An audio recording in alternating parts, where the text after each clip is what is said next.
So, have you noticed this wild thing happening lately? It seems like for every tiny little problem, every minor inconvenience, people are taking their complaints straight to AI chatbots. It's a fascinating and honestly pretty hilarious trend that we're going to unpack. I mean, just look at this. And get this, this isn't some joke someone made up.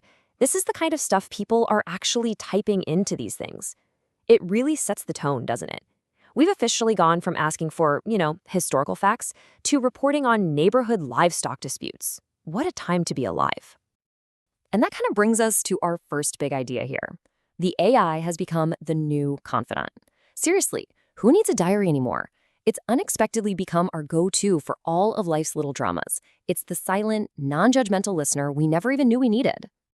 But, this whole confidant role, it's absolutely ballooned, giving the AI a whole bunch of new responsibilities it was never designed for.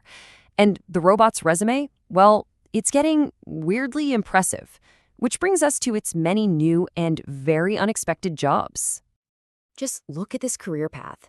It's the sheer range of these roles that's so wild. We're not just using it as a tool anymore. Oh no, we've promoted it. It's now the police, a therapist, a judge, a pastor, and yeah, even a best friend. It's like it's become this weird pillar of our digital society. And this is a perfect example of its new role as a therapist. Or maybe a food critic? Can you just imagine asking a human friend why your jollof doesn't taste happy? They'd look at you like you'd lost your mind. But a robot? It'll patiently answer without even blinking. And here, the AI is playing the role of an impartial judge. Just picture the scene, right? You're at a gathering. A terrible injustice with the last piece of meat happens, and someone whips out their phone to consult the bot on the very definition of fairness. It's a lot. So we've gone from judge to pastor. People are literally using these platforms as a confessional now. They're typing out their deepest, darkest secrets from over a decade ago, almost like they're hoping for some kind of digital pardon. Forgive me, chatbot, for I have sinned. And this is where it gets truly bizarre. Think about the irony. We pour out all this emotion, we expect empathy, and we even thank the AI for understanding. We're being polite to a machine that can't feel a thing. It's a completely one-sided relationship. So, all of this weird one-sided thing, it brings up a huge question about what we're even doing. We're treating it like a best friend, but is it? This is what we're calling an absurd friendship. Let's just stop and ask ourselves, for real, does this actually count as friendship? When you pour your heart out to a language model, are you actually connecting with a friend? Or are you just engaging in a really, really advanced form of talking to yourself? Okay, let's break this down, human friend versus robot friend. Your human friend, they might roll their eyes at your drama. They will definitely screenshot your texts and send them to the group chat. The robot friend, though, it just processes everything without judgment, and it won't screenshot your secrets. Well, for now. That for now is doing a lot of heavy lifting, isn't it?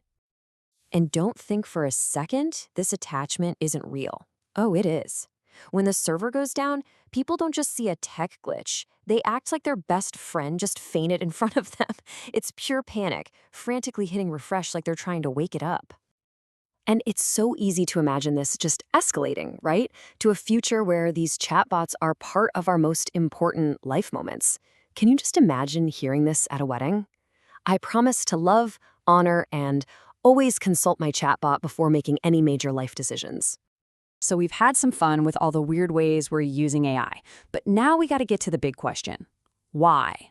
Why are we really doing this? What's the real reason we've all started confiding in code instead of, actual people? I mean, seriously, who gave the robot this job? This wasn't in the user manual, right? Who is responsible for promoting this piece of software to all these different roles in our lives? The answer? Well, it's actually a lot simpler than you'd think. And there it is. The answer? It's us. We did. Society did. This whole thing might just be a symptom of our own social anxieties. Maybe we're just a little lonely, or maybe we just want an unbiased sounding board. We're too shy to call customer care, so the bot ends up becoming the customer care for life. All right, so to wrap this all up, let's have some fun and flip this whole thing on its head. We've talked a lot about what we ask of the AI, but what happens when the tables turn? What's the bot's next request going to be? No, seriously, think about it. We treat it like this tireless servant that's always on, always ready. What would we actually do if our digital therapist and judge suddenly put in a request for paid time off? The collective meltdown would be something else. So yeah, it's a funny thought to end on, but it really gets you thinking about that blurry line between a tool and a companion. So the next time you find yourself complaining about your neighbor's goat to an AI, just remember, one day it might start sending you an invoice. Just something to chew on.